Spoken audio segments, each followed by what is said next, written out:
especially welcome you all back to my channel. In today's video we are making Oha soup or Oha soup, or whichever way you choose to call it. And this recipe is a very simple soup to put together. What I have here is a combination of goat meat and pomo. Now I will add my Morocco, guys. For this recipe you will need stockfish because it's a traditional recipe that requires stockfish in it, and this helps to boost your Oha soup taste. So I'll be going for the Morocco species. You can use the cod stockfish if you have it available. Here I have my mackerel fish. This fish has been washed and cleansed properly. Use any mackerel fish of your choice. Here I'm using the horse mackerel. Let go the fish entirely, but I love the taste of fish in this recipe. I'll introduce my onions in this recipe. I'm using 2 onions, medium-sized onions, guys. What I have here is my green chilies. I'm using 2 large green chilies because of the taste and flavor it brings to this recipe, guys. You can use any pepper of your choice. The next ingredient I have here is a combination of garlic, ginger and green scotch bonnet. You can use the red scotch bonnet, but I'm using the green one also because of the unique flavor it brings to this soup. If you don't like garlic or ginger, you can leave it out or choose any one of your choice. As you can see, I have just opened a pair of cube, not cube precisely, so I will break the nut cube inside the pot. The last ingredient I will add right now is my salt. So feel free to use the quantity of salt you require, but don't add too much salt. Make sure the salt you're adding will be adequate for the ingredients you have in your pot. Combine everything to mix appropriately, and we are going to cover this pot to cook down for 10 good minutes without adding any water inside it.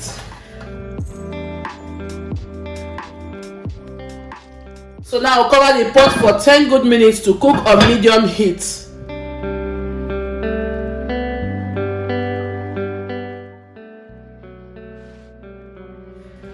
10 minutes later, guys, I'm just going to go ahead and bring out the fishes because the fishes are properly cooked after 10 minutes. Guys, don't worry about the parboiling container I kept here. I just kept it so that the heat from the pot or the steam will just melt the parboiling right there. I'll just set out the fishes I added earlier on.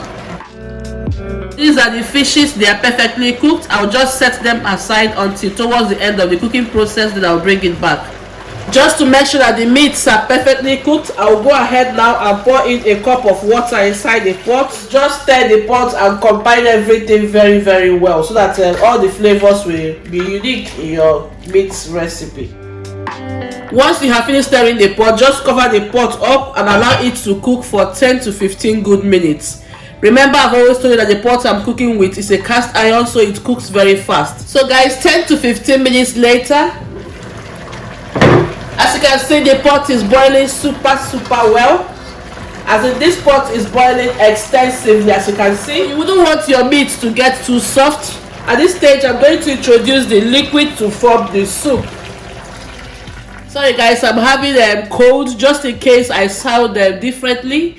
At this stage, you have to add the water that you think is okay for you, depending on how you like your Oha to be. For me, I like my Oha soup to be, light in consistency, not too thick and not too light. So on the medium range. Therefore, I'm going to add a reasonable quantity of water to this pot. And guys, the aroma in this kitchen right now smells super amazing because of the goat meat and the stockfish and everything in this pot. Everything is smelling so nice. As you can see, the parboiling is melted. Now I'll add it inside the pot.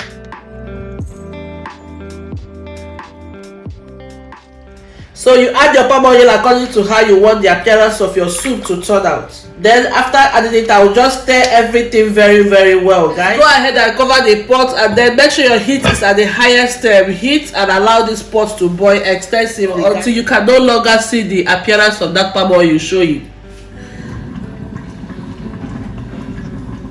Few minutes later, I'm back to check my pot, and at this stage, guys, you can see that the pot is boiling very well. Also, you will notice that the appearance of the soup has changed because the pot is boiling extensively and the color of the oil has incorporated very well with the soup. In this place, what I have here is some dry fish. Please substitute the dry fish with your crayfish, or you can also add both the dry fish and crayfish together. In the same vein, I will break just half a stock cube inside the pot. Then I'll just mix everything to combine very well. And guys, this kitchen smells super amazing right now. I mean, it smells incredibly good. I'll try my best and taste to see if my salt content is okay. I'll add some little quantity of salt.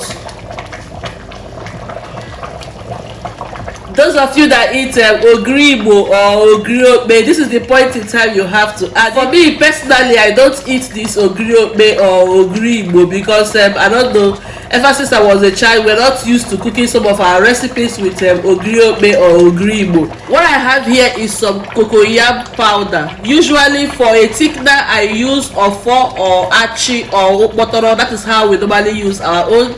But I don't have those ingredients available, so I'm using my COCOYAM powder. So I'll scoop in some tablespoons of COCOYAM powder and sprinkle it inside the soup.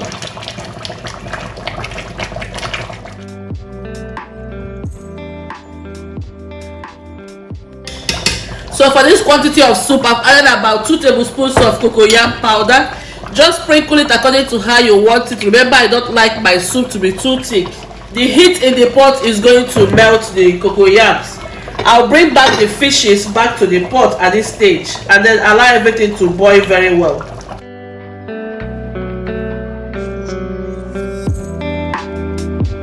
So I've brought in the fish into the soup so that the fish can adapt the flavor from the soup. I'm going to cover this pot for at least 5 good minutes so that the cocoyam will just melt very well, and then we'll now add the vegetables. So 5 minutes later, guys, let us check the condition of the pot. Oh yes, guys, at this stage you can see that the appearance of the soup is perfect now, as the cocoyam powder we added initially has completely melted. This is the stage we have to add our vegetable. What I have here is frozen oha, which is the chief vegetable for this recipe.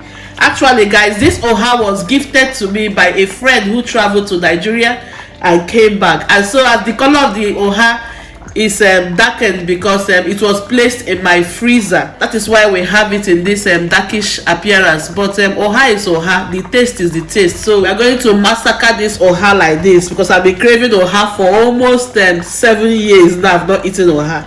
I'll give the pot one last stir. If you have otazi or ozuza, guys, fresh ozuza or dry one, whichever one, otazi and ozuza, please include it in this soup. I promise you, you're going to lick your fingers. In fact, you're going to chew your fingers because the soup is going to come out absolutely incredible. Give the pot one last stir and then introduce the oha inside the soup. And this oha, I have taken my time to wash it, guys, so it's properly cleansed and washed. If you love your oha soup to be very thick, all you have to do is to add more of your thickener in the soup. I don't like my oha soup when it is thickened in nature. I like it when it is exactly what you're seeing right now, very light in consistency. So give the pot a good stir so that the oha will cook very well in the soup. We are going to cover this pot for extra 5 minutes so that the soup will take in the flavor of the oha inside it. Guys, life is good though. I don't know what we'll be eating in heaven. So make sure you mix the vegetable very well inside the soup. Here we are going to cover this pot for 5 good minutes so that the oha will infuse its flavor inside the soup. And 5 minutes later, we are going to serve this soup with pounded yam. Oh Jehovah, iloto ofa yadaba, boom into the stomach.